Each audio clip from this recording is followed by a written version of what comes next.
how the Gen Z became the poorest generation. And I have a funny feeling the government highlighted the dollar, pressed Control V or Control C, and then Control V and just pasted and printed so much money that inflation led to Generation Z being the poorest of all the generations. Just everywhere online, you'll notice videos, articles, and news clips talking about Gen Z becoming poorer. And we've even done so on this channel before too. But oftentimes, you'll see people say it's because Gen Z are lazy, entitled, and not having enough children or families. We see population collapse looming over the horizon as many worry about what's to come when there just aren't enough children to sustain the coming future. Is this all just because Generation Z supposedly wastes all their money on morning Starbucks and owning an iPhone? Well, it doesn't take long to realize that this is far from the truth, and is merely a band-aid type reasoning over the massive gaping wound causing Generation Z to become so much poorer than other generations. It's just because the previous generation did the thing that you're not supposed to do, which is take all the opportunities away from the next generation. Once you get your opportunity and you've made it, you need to go back and give the same opportunity, if not more opportunities than you had when you had grown up.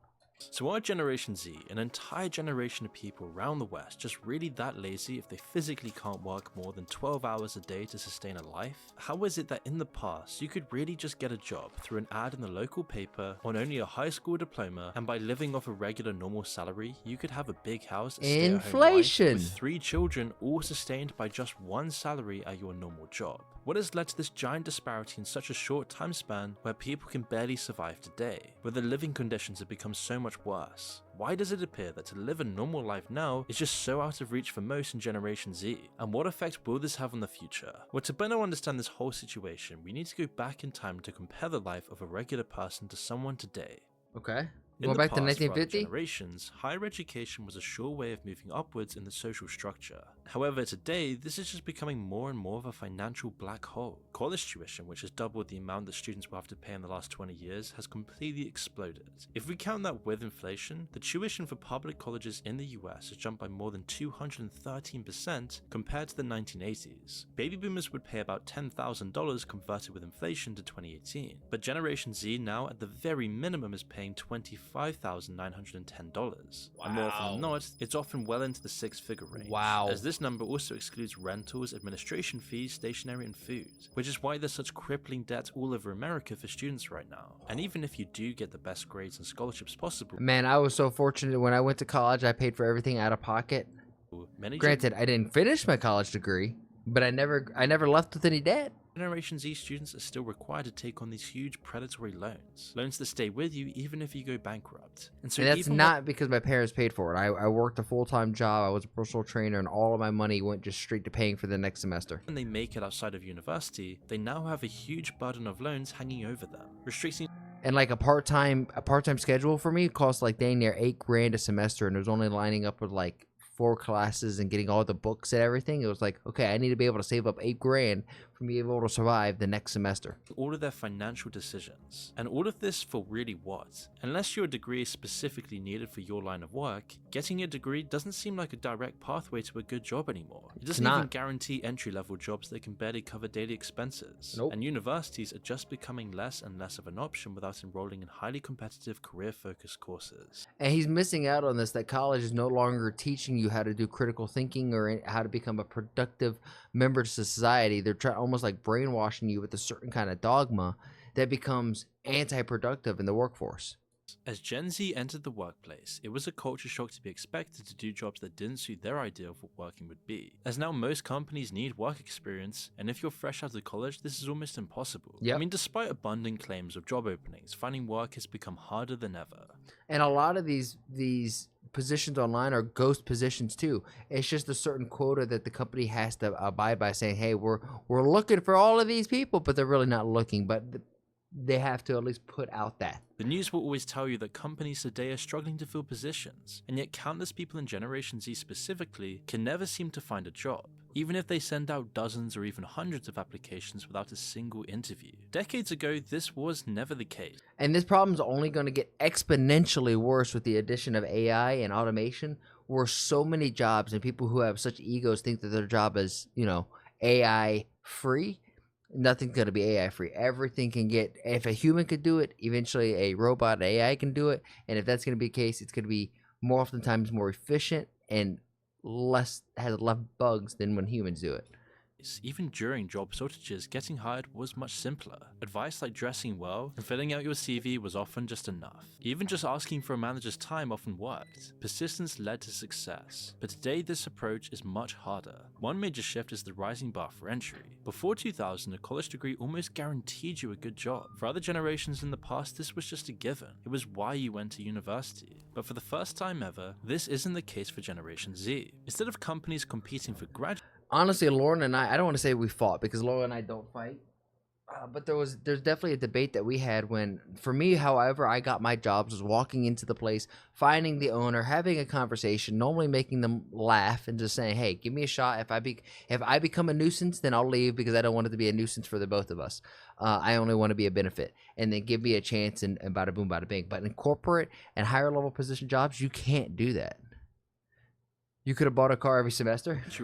Now a degree is the bare minimum for them. Employers now focus on the top few percent of candidates, while most roles require years of experience even for entry-level jobs. The internet has also transformed hiring. In the past, companies recruited through local events, word of mouth, or physical job postings, limiting competition and making hiring even more personal. Today, a single online job listing can attract thousands of applicants instantly. With no need to apply in person, people send out applications en masse, creating a numbers-driven process that favors quantity over quality. This also mirrors trends in modern dating too for Generation Z, where technology has expanded competition, turning personal connections into data-driven interactions. Yeah, it's all just physical stuff. Ooh, is this person hot enough? Both industries now set higher standards due to the illusion of endless options, leading to dehumanizing experiences for individuals, and making it that much harder for Generation Z not only to create a family, but even have the money to support one. And then in recent years, automation only made it that much harder. Application tracking systems, otherwise known as ATS, is used by nearly all major companies to filter candidates based on criteria like keywords, experience, or location.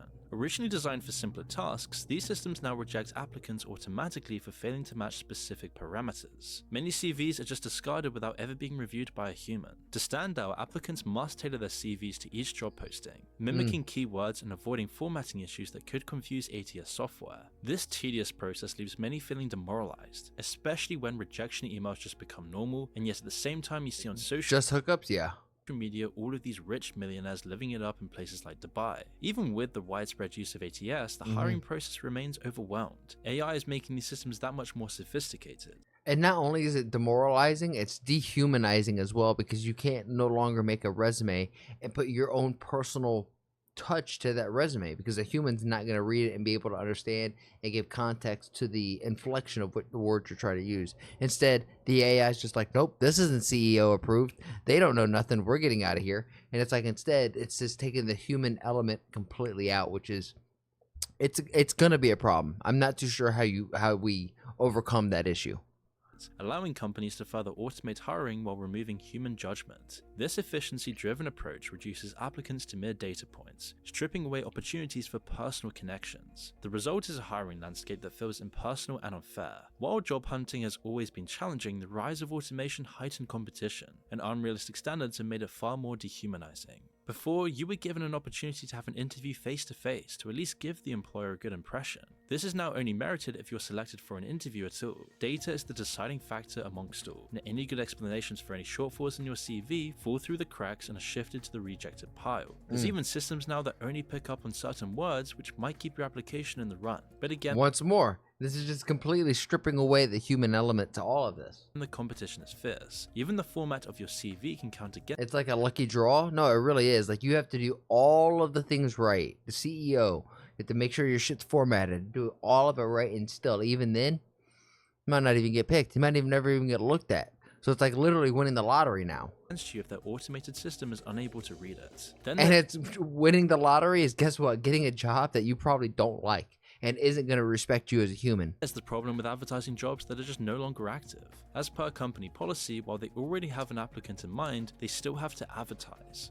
This is exactly what I was talking about a little bit at the beginning of the video. Perhaps they fill the position but don't take the advert down. And if by chance you do get selected, you'll then be subjected to a questionnaire designed to gauge your submission to authority, as companies now want to hire people who will not challenge their expectations and restrictions. And if this couldn't get any worse for Generation Z, it seems like AI is looming in the distance to replace many jobs. And it's coming faster than you think.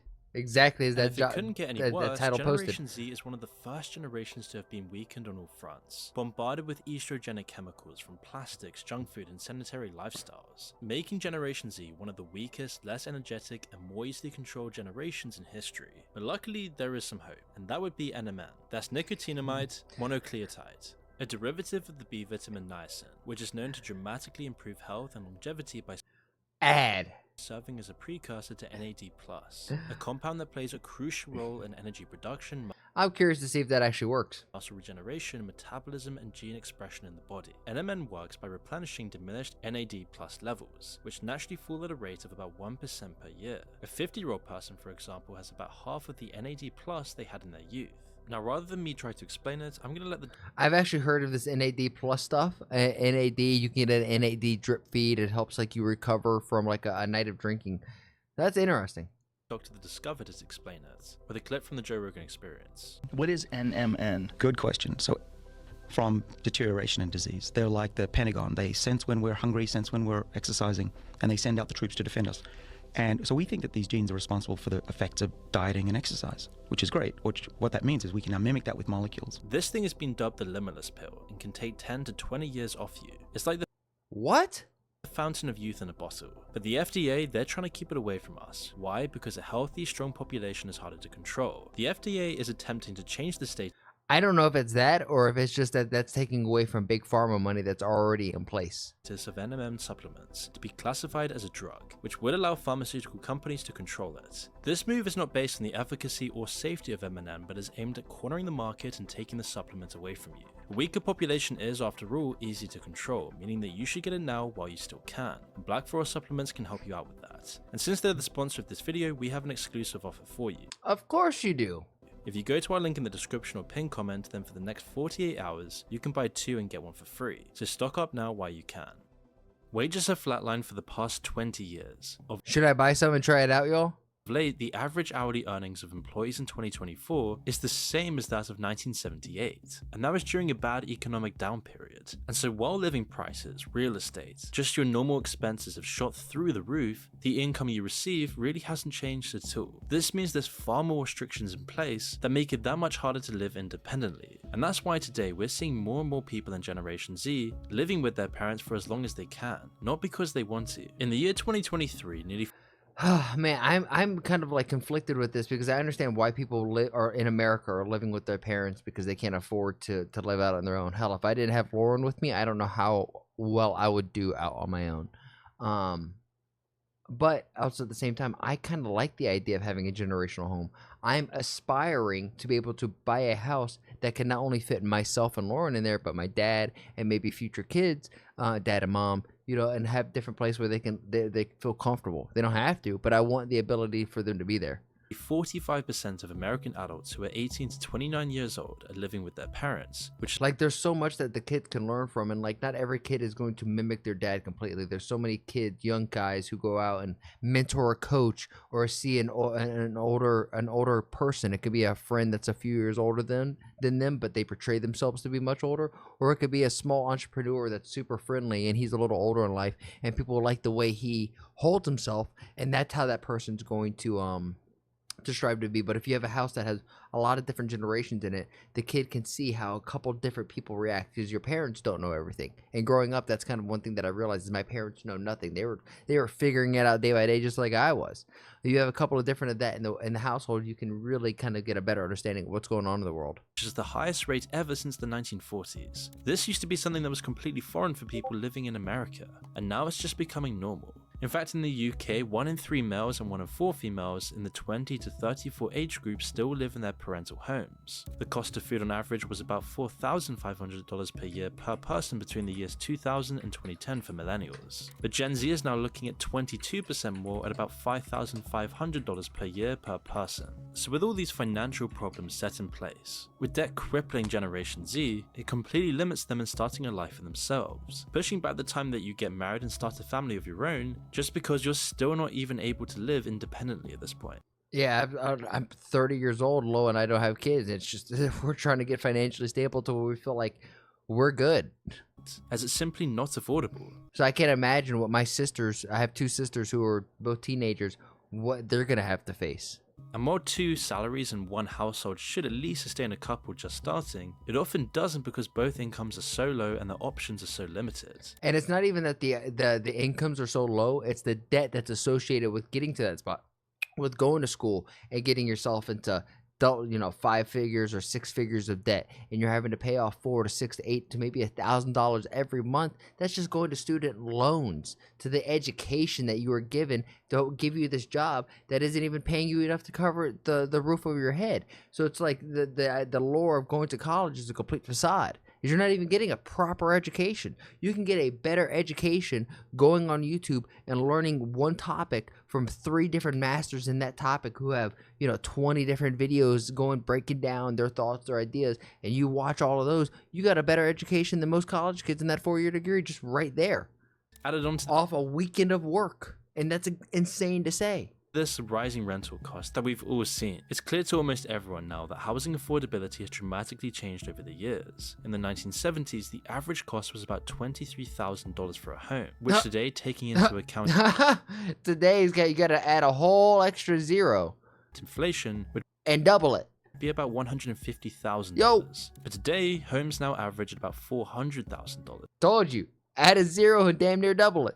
This is almost 3 times as much. This is why baby boomers had almost no problems buying a house. In just a few years of having a job, they would easily be able to afford a home. It was extremely affordable to what they earned, living costs were reasonable, and homes were not really in demand, making it a perfect market. They also had the exposure of a simpler time. They would help their parents fix their homes and get a better understanding of maintenance. And then by owning up all these homes, their net worth has exploded in recent years at the same time. But of course, for people today, it's the exact opposite situation. Now, the general rule of thumb has always been that you could eventually afford a house if the monthly payments were 30% of your monthly income. However, Hold on. today this isn't really that possible. Yeah, it's 30% of your income. This may be true, like your 30% of your income should be rent, but it's the down payment to try to get into that, and then the upkeep and everything else around has it cost the cost of just the basic necessities gone up so high that this doesn't even work. End up with 50%, leaving little money left to even survive. Owning a house also comes with insurance on the house and the responsibility of fixing anything that needs fixing, along with a bunch of taxes added on. And as the population exploded, so too did the demand for houses, making this a seller's market. Yep, supply and demand. Not a lot of there's not a lot of supply, but a shit ton of demand, and it's only growing. It's going to be worse. It's like you got to be a millionaire to own a house now, legitimately. Eliminating most normal people's options At least a house that you could have some pride and dignity with, not like, a mobile home. of buying a home until they're at least 50 years old, leaving them paying rental costs for someone else or never having anything to show for it. Landlords know they can put up the price, and with so many potential occupants, they don't need to keep rental costs low. Even renting now comes with a list of add-on fees that most Gen Z just don't take into account, leading to people sharing. This is something that I've noticed too, is like the fees, the convenience fees of having trash picked up by your apartment, having the amenities, having electricity and water, and managerial fees, and pet sweeping fees, and grass keeping fees, and log keeping. The list goes on and on and on. You're like, what the hell is this? Renting is actually cheaper long term. Super false. Homes in an attempt And you're never going to grow. So that's a terrible way to think. to afford them, but still not making ends meet. And it's hardly a surprise. I mean, the average rent Somebody's got to own it, and if you're not the owner and you're renting, eventually you're going to be oppressed and subjugated in places like for New York cash alone or is $4,000 extorted a for month, cash in and your that's time. without the bills and water costs, meaning that a salary of $100,000 in some cases isn't even enough to be sustainable. Now, as unreasonable as that sounds, I assure you too, just to even prove your point, I bet you Ratan Tata never rented anything. He bought all of it and then rented it out. That's how he got his wealth. So if you want to stay poor, stay with that line of thought, sure. But if you want to succeed, you're going to have to own some things and grow your own individual net worth.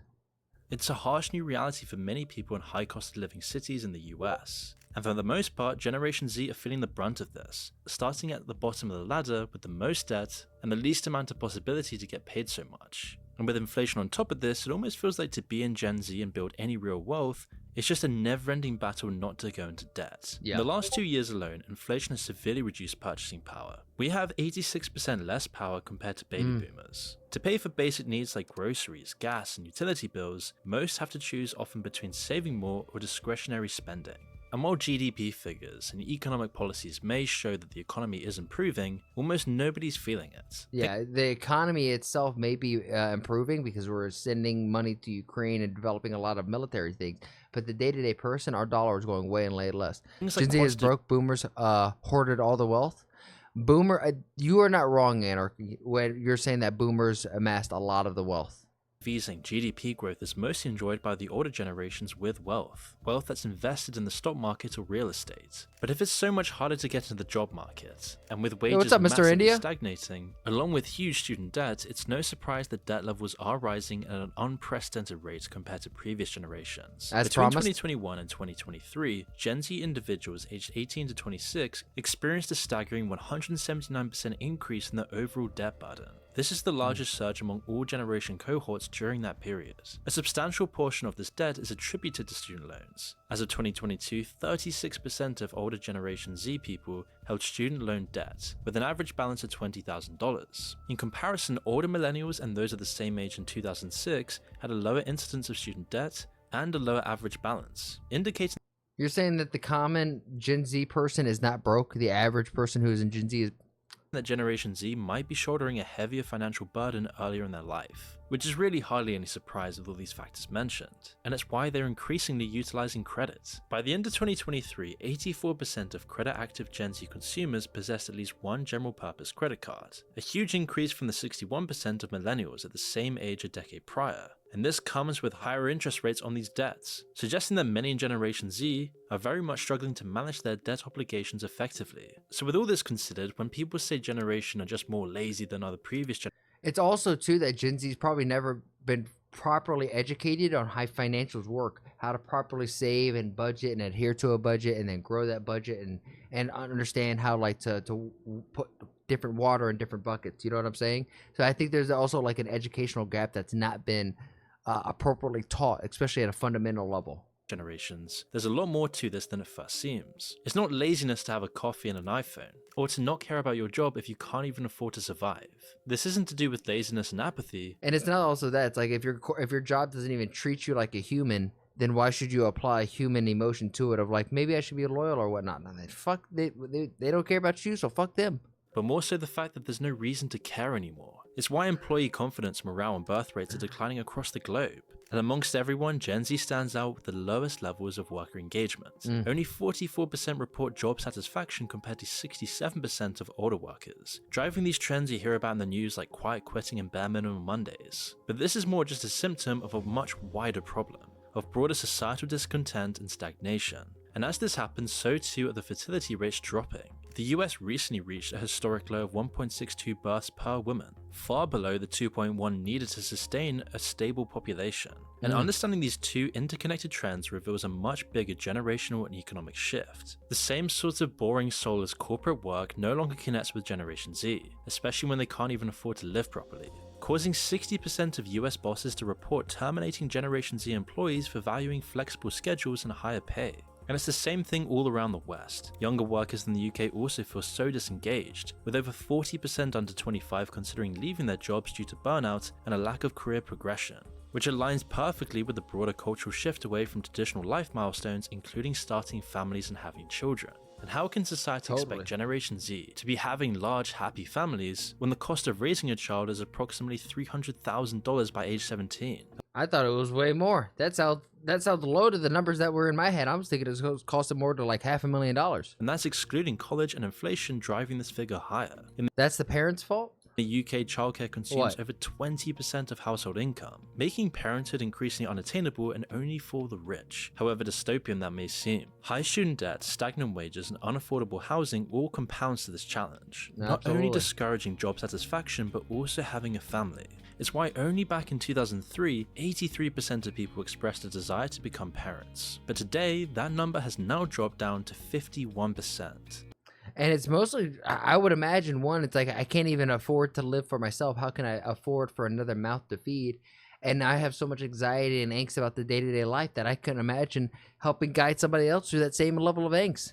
All of this is compounding to something Got- much greater than got just it. Generation Z. This isn't just about Generation Z being lazy or whatever that means. The economic impact of all of this is going to be significant. Fewer young people entering the workforce exacerbates labor shortages, already visible in aging societies like Japan, where nearly 30% of the population is over 65. This imbalance increases financial pressures on workers, inflates taxes, and reduces benefits, further destabilizing economies. Businesses then face shrinking consumer bases and rising costs, slowing growth and threatening long-term stability. Efforts to reverse these declines, including family incentives and generous parental leave policies in nations like France, Japan, and Taiwan, have seen limited success. Cultural and systemic barriers persist, emphasizing that financial support alone can't resolve these issues, and Generation Z's emphasis on work-life balance, mental health, and flexibility has to be incorporated into policies and workplace strategies to foster greater engagement and address underlying challenges. Because if Generation Z are not making it on their own, how could they ever afford to support a family?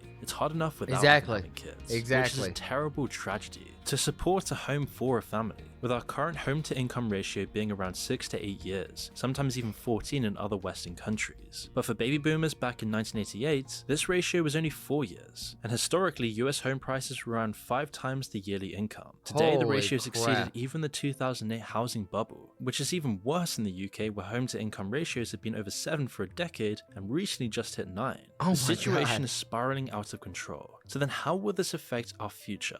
Could this really be the start of a population collapse? Well, you see, here's what the US looked like in 2023. Instead of a large population of kids waiting to replace the adults as they get older, the opposite is now true. Even though child mortality has fallen drastically, 50 years of falling birth rates have done their damage, and there's now far more middle-aged and elderly people than children. So what's this chart going to look like in another 20 years? While we can pretty accurately predict the shape of that chart, the reality we're all going to be living in will be a lot more shocking. Aging populations and population decline present a massive problem for societies, but we don't need to imagine what these problems will be, as we can already see it today. It's now predicted that over 20 developed nations will see their populations halve before 2100. The big thing about this is one thing we're not equating into this is AI and the implementation of AI into our society and our community to help maybe drive some of these problems away. But I feel like it's just going to bring in new problems as well. Overall historical effects of this will be the same as with the plague. Sure, our grandchildren or even our great-grandchildren can enjoy the benefits, but for us, we're going to have to deal with the immediate fallout of demographic collapse. It means we'll likely see governments try to squeeze all the work they can out of their people to deal with the scarcity. Corporations and governments will push for Korean-style working conditions and hours if they think they can get away with it. 18-hour work days all day every week. And it's something everyone's going to have to fight back against if we want to prevent this. Now, every generation has undoubtedly gone through hardships far worse than what we see today. Yep. Men being conscripted to fight in the trenches for years, never-ending wars, never moving anywhere. Plagues, rations, Great Depressions, war would make anyone of the past scoff at any of our struggles today. But no issue recently has been so existential to the progression of humanity as this. It's why no matter what, you'll see those in the top of governments and corporations frantically worrying about the coming population collapse. People are below the replacement rate in all 50 states of the U.S., even Mormon, Utah. The average woman has less than 2 kids. Iran is below that. Italy way below it. South Korea. Japan's in yeah, but total it's all turmoil. these it's all these very different types of societies. And yet to truly address this, we have to look at the root causes, most of which is coming from these exact issues, making Generation Z that much poorer today relative to any other time in modern history. This is a well done video. I always appreciate videos by the Moon, but I think a lot of this is will get solved with AI and the implementation of AI into our systems. I think it'll create new problems as well. But there's just so many layers to this. One, the inflation is just our dollar doesn't go nearly as far, so the increases in salary have stayed the same, but the cost of living has gone exponentially higher. We've seen it, so like almost damn near 7 times higher than what it was back in the 1950s, which is absolutely. And if you're picking up what I'm putting down, then please like the video, subscribe, and if you really like it, then share it with some of your friends. My goal here is to spread a positive message while sprinkling my 2 cents on big topics like American, Indian, and world geopolitics, and even small stuff like Twitch drama and online debacles. And if you want to see it live, come join me over on Twitch. Twitch.tv/ActuallyElrod. That's where I'm going to do all my reactions, and after the reactions, that's where we get down a game. And if you're like, hey, I have a video that I want this dude to sprinkle his 2 cents on, then come over on my Discord and let me know and join the community there. And while we're at it, I have to say thank you to everybody who has made that Discord just so poppin'. I never thought I'd have a Discord that's so flowing. It's really cool to see. Shout out to you, Bobby, Omni, Demon, all of you who have been in there who are just super active. Logie, you're the man. Logie is the one who's like modding and helping run the server, so thank you, Logie. Lastly, I challenge you. I have a challenge for you. Make somebody laugh today. We all know there's enough hate and vitriol in the world. If energy is contagious like the flu, then let's spread and get everyone contagious with our positive energy, right? Not negative energy, because there's so much of that. And if we could just be a small little change in someone's day, then you never know. Maybe that's the thing that starts shifting this world to a happier, healthier, just better place. And with all of that said and done, thank you guys, and I'll see you on the next one.